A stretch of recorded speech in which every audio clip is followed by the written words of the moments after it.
તાજેતરમાં પ્રજ્ઞાચક્ષુ ફાઉન્ડેશન દ્વારા બ્લાઇન્ડ ઉત્થાન અવેરનેસ જાગૃતિ કેમ્પનું સફળ આયોજન કરવામાં આવ્યું હતું।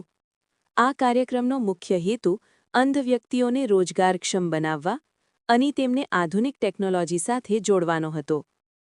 કાર્યક્રમ દરમિયાન એન્ડ્રોઇડ મોબાઇલના મહત્વ પર વિશેષ ભાર મૂકવામાં આવ્યો હતો। અંધ વ્યક્તિઓ માટે મોબાઇલ દ્વારા રોજિંદા જીવનમાં સરળતા લાવી શકાય છે, જેમ કે રેપિડો જેવી સેવાઓનો ઉપયોગ, મોબાઇલ સ્કેનર દ્વારા પૈસા ટ્રાન્સફર, કેલ્ક્યુલેટરનો ઉપયોગ તેમજ અનેક સહાયક એપ્લિકેશનો વિશે માહિતી આપવામાં આવી હતી। જાનવીબેને અંધ બહેનો માટે કુકિંગ વિષય પર માર્ગદર્શન આપ્યું હતું। તેમણે સમજાવ્યું કે જ્યારે દ્રષ્ટિ ધરાવતા લોકો પણ રસોઈમાં ભૂલો કરે છે, ત્યારે અંધ વ્યક્તિઓ માટે તે વધુ પડકારજનક બની જાય છે। તેમ છતાં યોગ્ય પદ્ધતિઓ અને માર્ગદર્શન દ્વારા તેઓ સરળતાથી રસોઈ કરી શકે છે।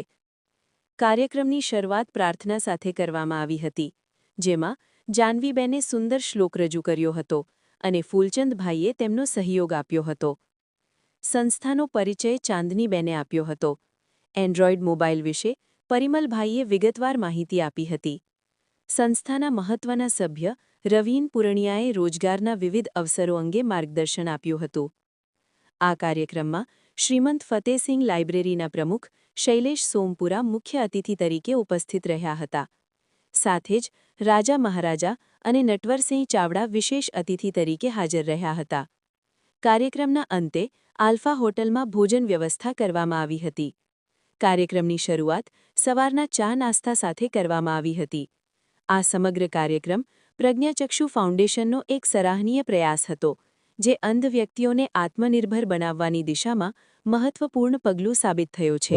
उपस्थित है तो भारतीय संस्कृति की जो उदात्त परंपरा है उसका निर्वहन करते हुए किसी भी मांगलिक कार्यक्रम के प्रारंभ में दीप प्रज्वलन होना चाहिए। इसी परंपरा को निर्वहन करते हुए, अनुकरण करते हुए मैं आज के कार्यक्रम के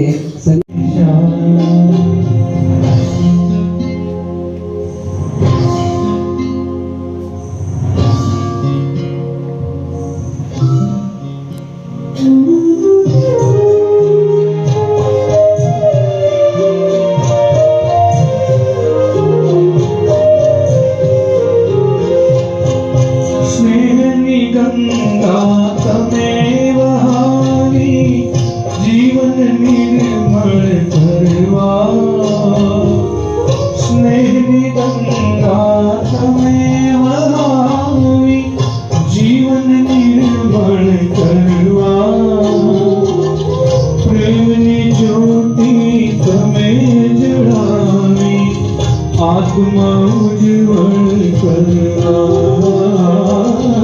प्रेमनी ज्योति तुम्हें जलावी, आत्मा उज्जवल करवा।